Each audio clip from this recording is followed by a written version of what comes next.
We are recording as of now.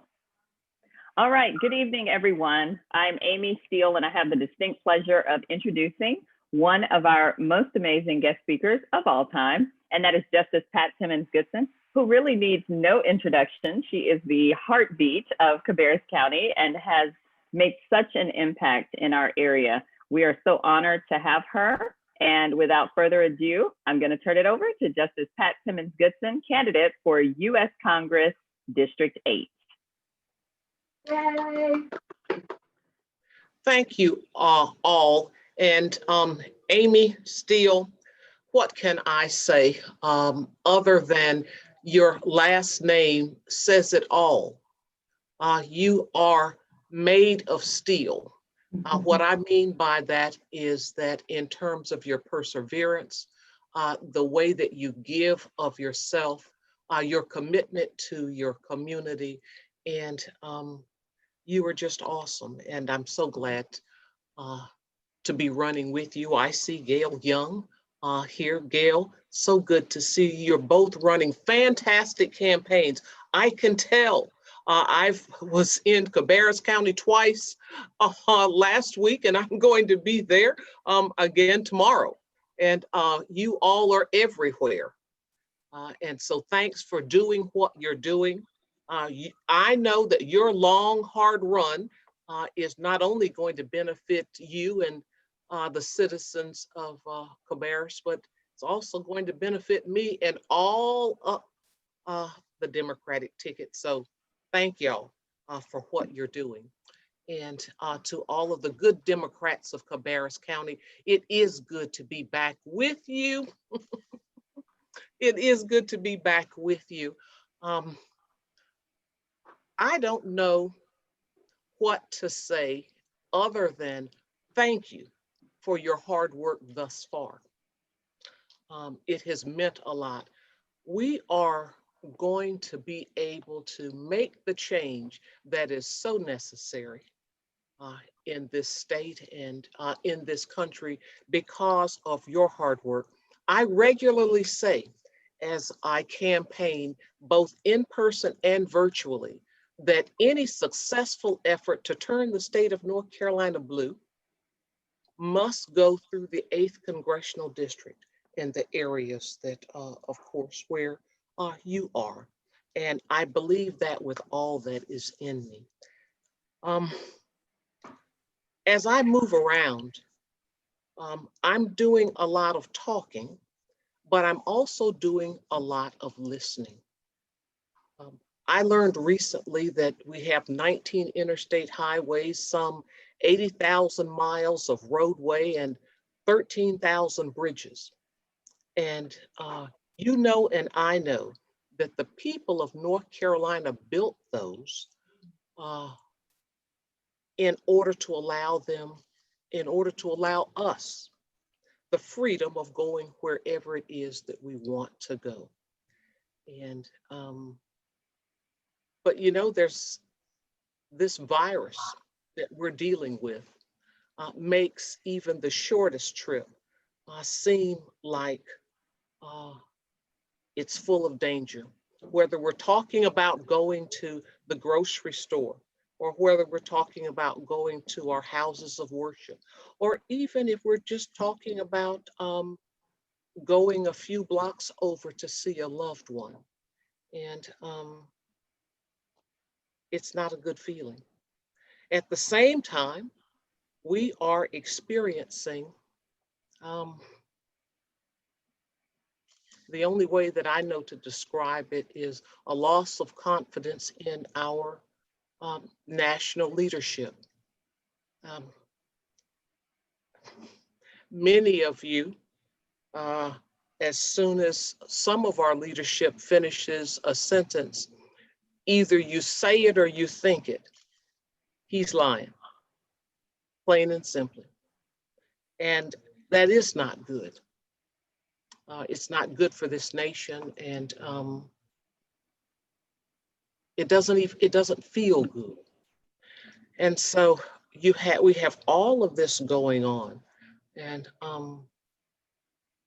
I think the only thing that's going to change that is new leadership. And that's what it is that I'm talking about.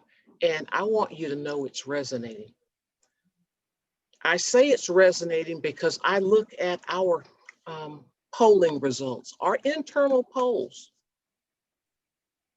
have us up. But like Gail and like Amy, we're running like we're 10 points behind, because we do understand that those polls are just snapshots, and it may look like that at that moment, but down the road, we don't know. So we're running hard. But the good news that I want to bring to you is that with regard to this race in the 8th Congressional District, we have a tremendous amount of momentum. And the momentum is not just related, though, to the polling, it's related to the message that we are bringing.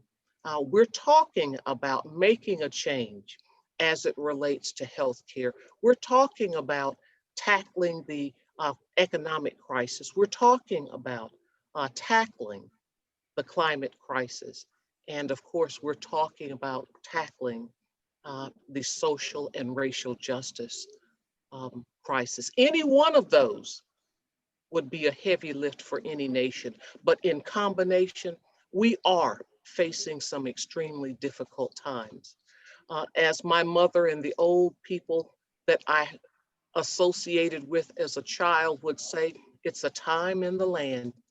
It's a time in the land, child. And so we're working toward making the change that's necessary.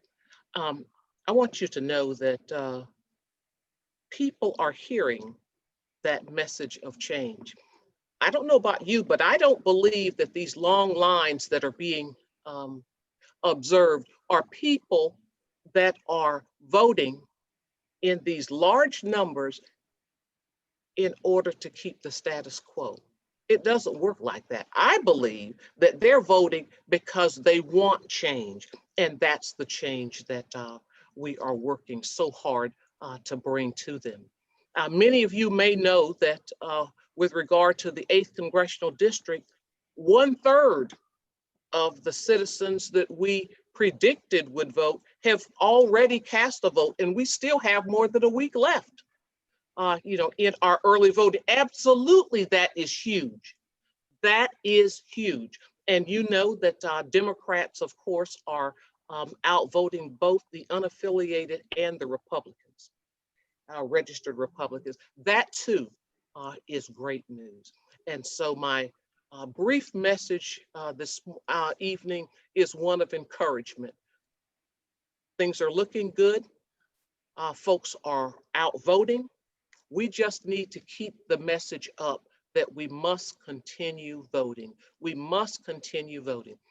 As I've said many times, there must be some power in that vote, given all of the efforts that are being made to keep us from exercising it. So thank you for allowing me to come. Thank you for all that you're doing for me and for all of the Democratic candidates. We could not and cannot do this without each and every one of you. And so thank you, thank you, thank you. And let's continue praying with our feet. Thank you. Thank you. Thank you, Justice Cousin. Thank you so much. Kathleen, you're on the call, and I was wondering if anybody has any questions for Justice Goodson.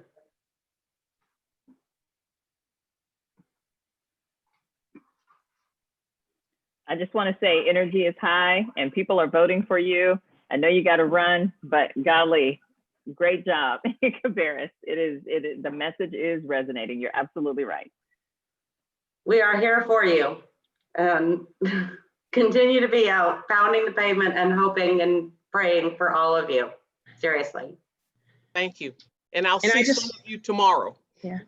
I just want to say, as a bottom of the ballot person, back of the ballot, that I appreciate that we have such a strong ticket, that people will continue voting and turn it over and keep going down to school board. So.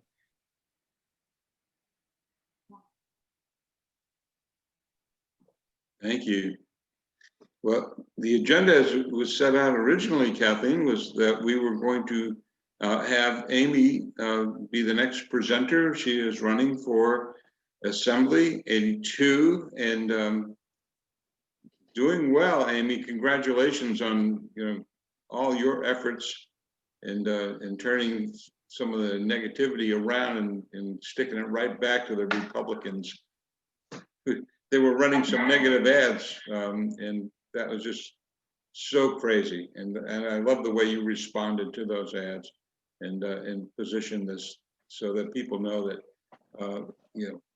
you're not against the police, you're not defunding the police, and your ad showing the peaceful demonstration was something we positioned in the Senior Dems page, and I think it's gone on beyond that. So I thank you for all the hard work you're doing, Amy, and you're going to be a great representative in Raleigh, and I look forward to your time there. So unmute yourself and share your vision with the group. Before Amy starts, we just want to chime in here as people who have worked on a board with Amy for 2 years to say, you are a powerhouse. You are the most committed person I have ever met. When we started, we would open up our calendars to try and schedule something, and Amy would open hers, and it was down to 15-minute increments. And we all went, my God, how do you run this way? But she does everything to the hilt. And she does it well, everything well. And the way you have held up your head and put up with what you have put up with in this campaign, the attacks against you were absolutely monstrous and so wrong. And I just waited for them to call me just so that I could say to them exactly what is going down, because I hear it even on this street where Kristen Baker had so many friends, just how appalled people were at what she was doing and how impressed they were with how you have carried yourself through this. We know you are going to serve this district beautifully and restore some class and some dignity to Cabarrus County that it's been lacking for some time. And we are with you, heart and soul. That's right. Amy, you know I've got you. You know I've got you. And as I talk to people all over the community, everything that Kathleen's saying resonates. Lies don't win races. At least they don't win for the long term. And dishonesty, ugliness. You taught me a lot about how to handle that. And knowing you makes me a better person. And knowing you in this community will make our community a better community. So we're going to be with you till the very end, when you see victory this time. And I just feel so lucky to know that you'll be my representative. I think we all feel that way. So go, Amy. Well, first of all, y'all got me almost in tears over here because it has literally been a long 36 months. I am so tired, but so motivated and so energized by the Dem Women Board, by the Cabarrus Senior Dems, by just the amazing support of the Democratic Party in general, and all of my running mates all across the state. It's just been quite an interesting journey. So yes, I have been attacked on every angle you can imagine, and all candidates across the state have been attacked. Some of us on the same messaging and others of us on just deep personal things that we've overcome, but it doesn't matter how much you overcome, there's no redemption at all with certain people and certain things. And I just find it interesting that the contrary party sometimes has these redemption festivals, but when we try to have a redemption festival, it's not received the same way. So I am elated to be in your service, in your company, and I can't wait to represent District 82. So I thought I'd do this talk a little differently than my last few talks and kind of update you on some things that have been going on. People say all the time, you know, how do you get exposed to these opportunities that keep coming your way? Last night I was with Senator Harris in Charlotte, and wow, that was amazing. You can watch the replay on my Facebook page. I had the privilege and the honor of being with Mayor Pete Buttigieg this past week and being interviewed by him and talking with him and being endorsed by him. And then prior to that, I just had a great time interviewing Senator Cory Booker for over an hour on a medium that allowed me to talk with him about things that were important to him, things that were important to our nation, and things that were important to me and North Carolina as a whole. I've also had the amazing opportunity to talk to people who don't have diapers for their kids in our district. I've had an amazing opportunity today to pull my car over and talk to 5 men who were in a home. They were on the front porch, and I was on my way to pick up my kids. I saw 5 people, and to me, they looked like 5 voters. So I stopped the car so I could talk to these 5 voters. And when I talked to them, they explained to me how some previous trouble had prevented them from starting a business right here in Cabarrus County. So I walked them through a couple things.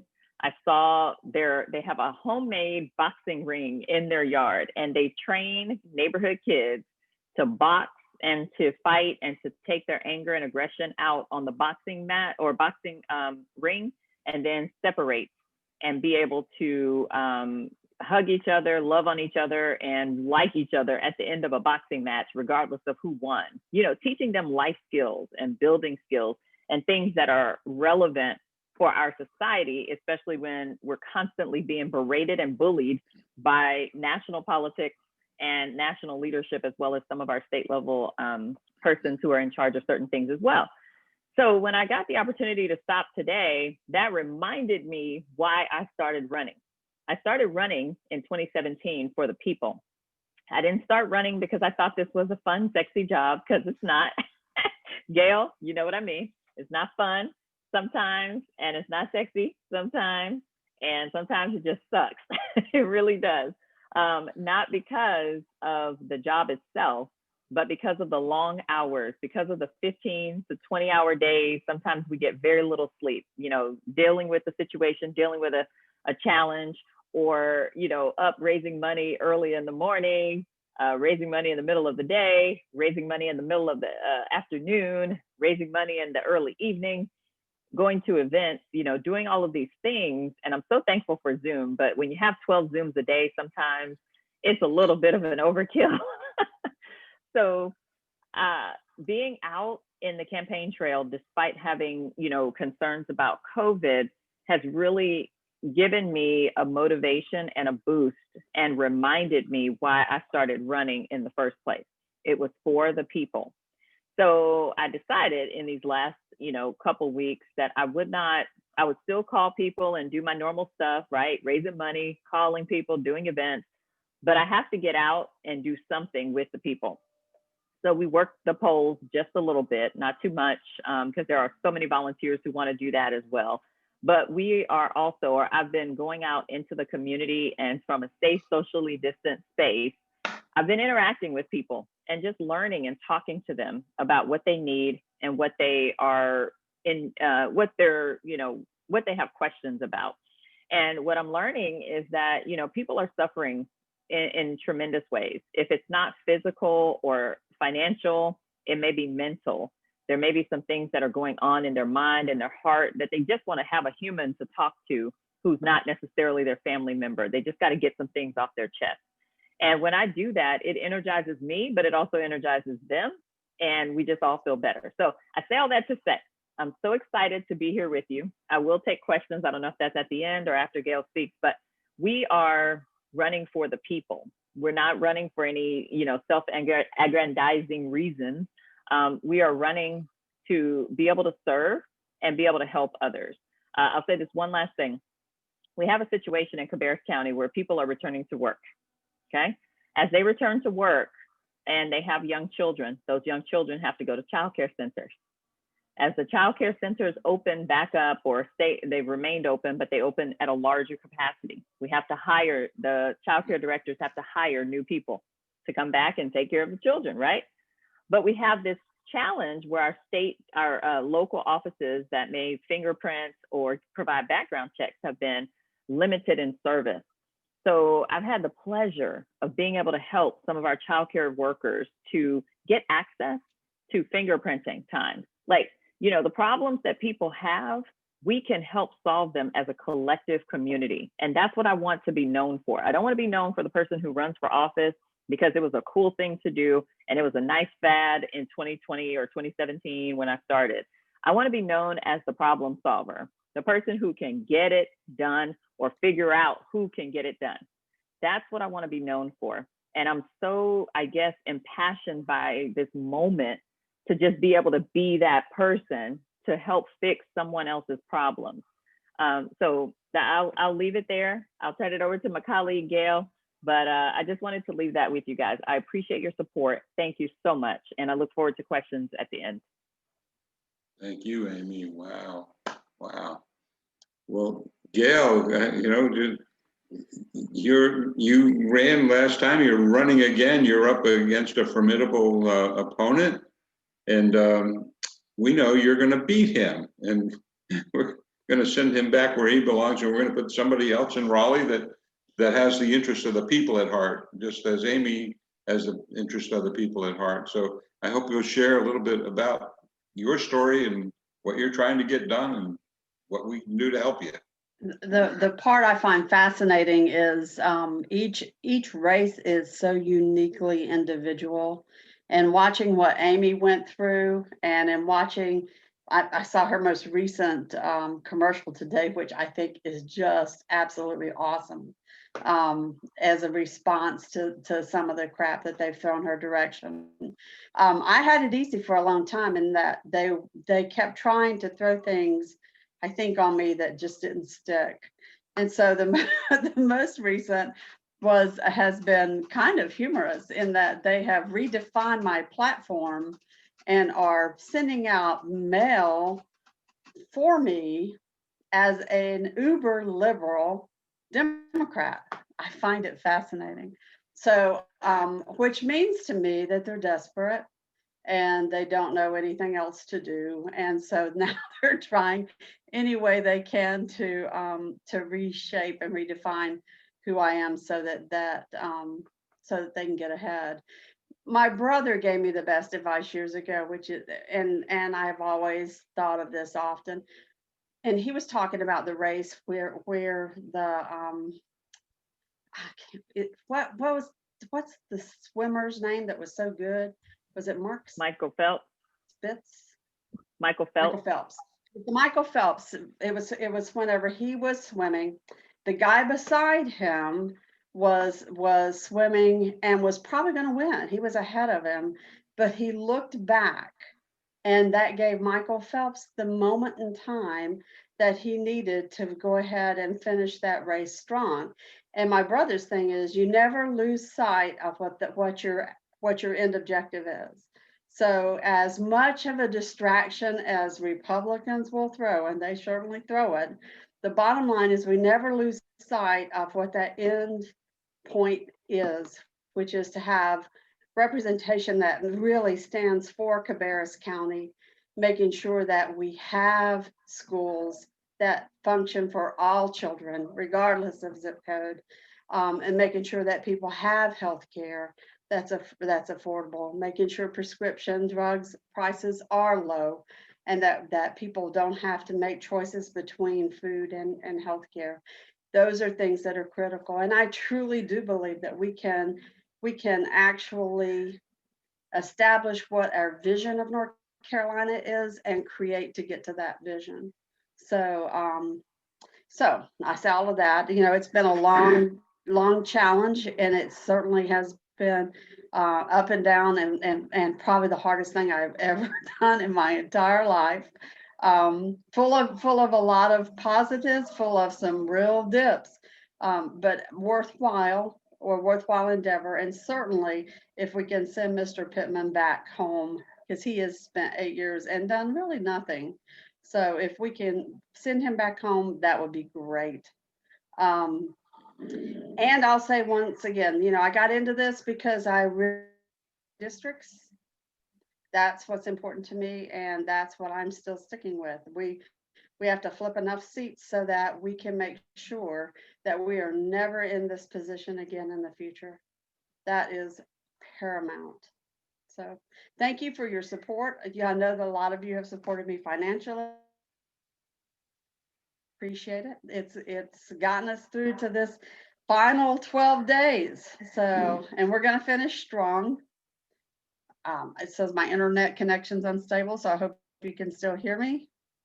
We're going to finish strong. If anybody has time that you want to go out and drop literature or spend time on a phone bank making calls to our neighbors, I do believe that in my race, and probably in Amy's too, it's going to be razor thin. It's going to come down to a couple hundred votes. And so we need everybody out there voting. And so this is our last chance to get those people out in the next 12 days. So I would appreciate your commitment and extra time and support that you can give. Well, thank you, Gail. I mean, you know, I noticed that Cindy Burtonmaw is on this call running for school board. And Cindy, you know, your sign's in my front yard too, right in the thorn bushes. So if they try to steal it, they're going to get a prickly. But and thank you for running, and thank you for your service, your current service, and your future service.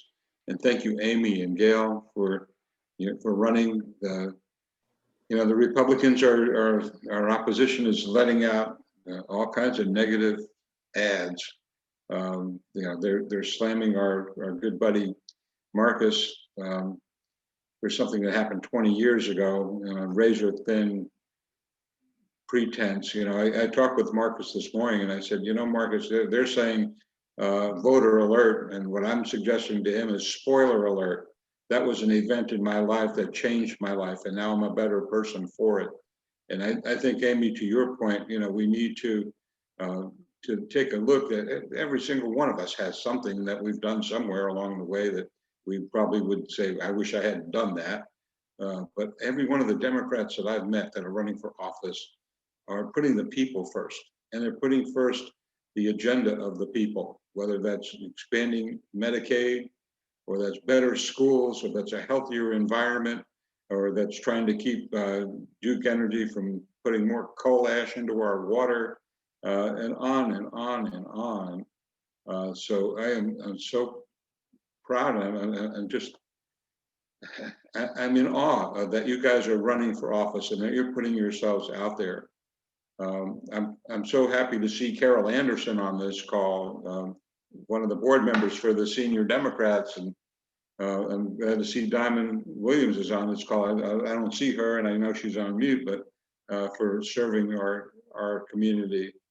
And I can't say enough for Kathleen Hannon, who's in charge and the president of the Democratic Women for this county, and a major factor in the coalition that brings these meetings to us.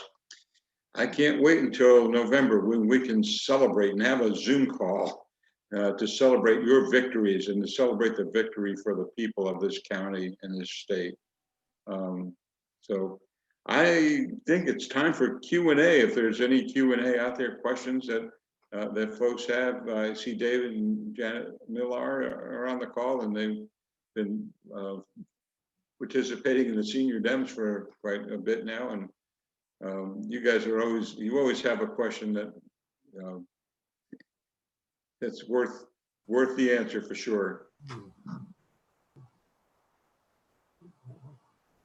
And David and Jen, I see a kitty cat in your background. Yeah, she has to attend all Zoom meetings, and it's a Hey, little Vincent? hard sometimes. I'm sorry to interrupt Vincent, apparently there's some people in the waiting room. Oh, are there? I'm sorry. Oh, goodness. There's, Just in time for our Q&A. yeah. Does anyone have any questions? Yeah. Thank you, Amy, for keeping me on track. I forget about this technology part of it. I also forgot to post in the meeting room that that post that you had earlier on here today about the 8 o'clock to 8:45 pre-election debate Zoom link that's going to be hosted with U.S. Yes, Secretary I'll of post it. Transportation, right?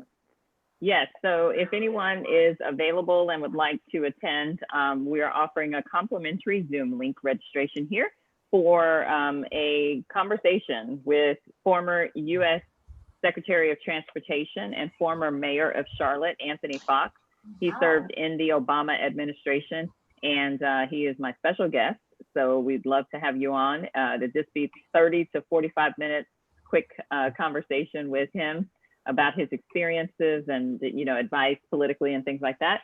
And that'll take place right before the debate, which starts at 9. So we'll just go 8 to 8:30, 8:45 at the most. So we'd love to have you. And there's the Zoom link. So Amy, we just need to click on that link and we get right to that Zoom call. Is that correct? Yes, you click on it, it'll register you and take you straight to the call at 8. Yes. Okay, wonderful. And all are welcome. You can share the link with family and friends as well. Thank you. So you're welcome. Well, we were going to have Martin Erickson on this call and he was not able to join us. I think his main message is that early voting is still happening. There are 4 locations for early voting that's been widely distributed. So, yeah, we have some poll greeters out here that have been standing point on those poll positions. I encourage folks to get out to each one of any one of those 4, and if you haven't registered, to register and do same-day voting right then and there. We noticed I've been standing point on the station at Cabarrus Arena, and I would say the turnout it's been very heavy. But there's been a good number of Democrats that came out, and we've been handing out those blue ballots, so encouraging people to to vote, and both sides of the ballot. So we're making sure, Cindy, that they know that they need to turn that over, and they can vote for up to 4 people for school board. So I have to share with you, Andy's not on this call today, but I can share with you, she'd share my frustration that there is no one running for assembly in 67. So we're counting on Amy and Gail to flip this house, right? So yeah. So I wanted to, this is Sina, I wanted to just share something that just came through during our Zoom tonight, just to kind of share some information.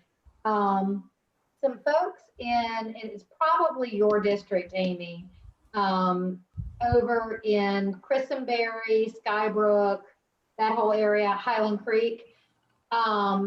There is a group that is knocking doors and targeting Democrats and giving them information that they are not to wear masks to the polls. And one of my friends her door was knocked today. So we all know that there are all kinds of disinformation campaigns. And when people are knocking doors, they can take all kinds of liberties with what they share. This is new to me. I mean, it literally just came through a moment ago. But since we're in that final push, before the election, to knock doors, to talk on the phone, I know I'm going to double down now. I didn't know that there would be any kind of messaging around not wearing masks.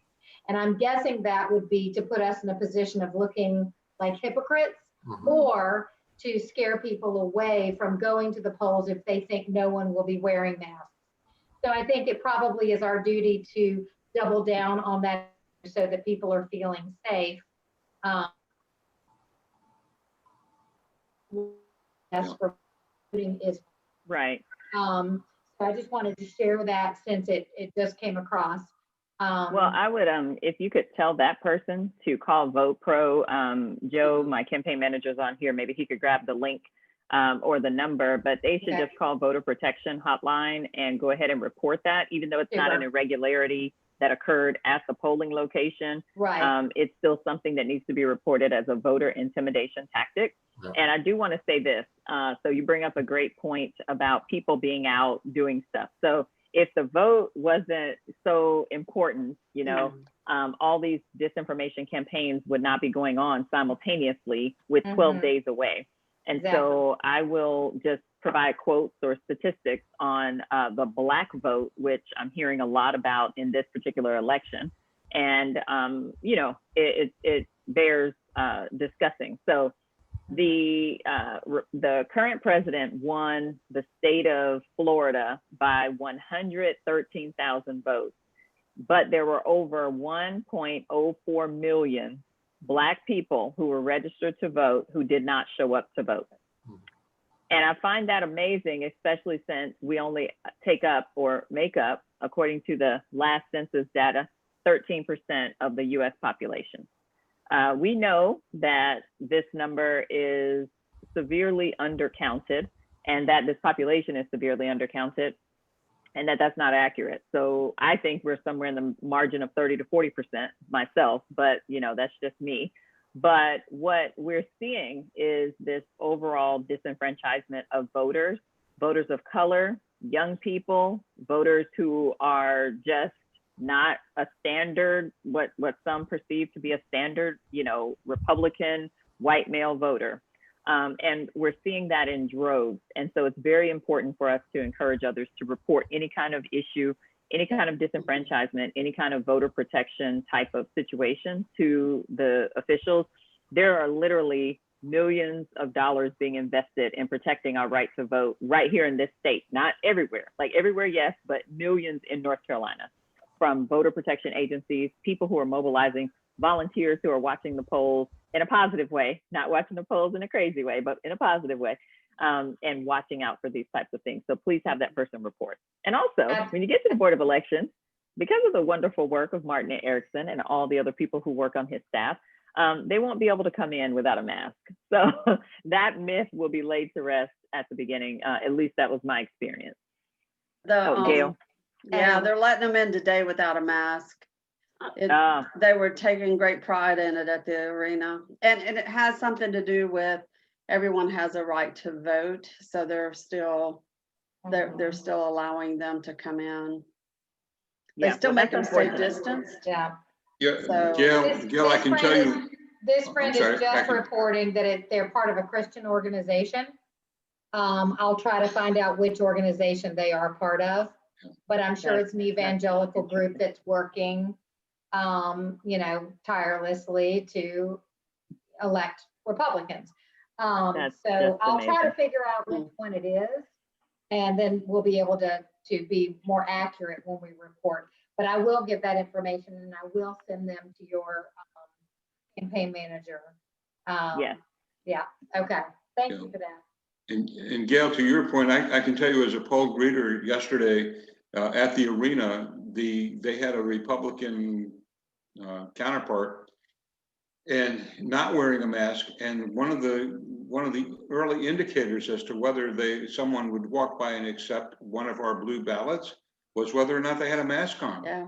And if they didn't have a mask on, chances are they went right over to that other guy and they took his yellow ballot or whatever color it is.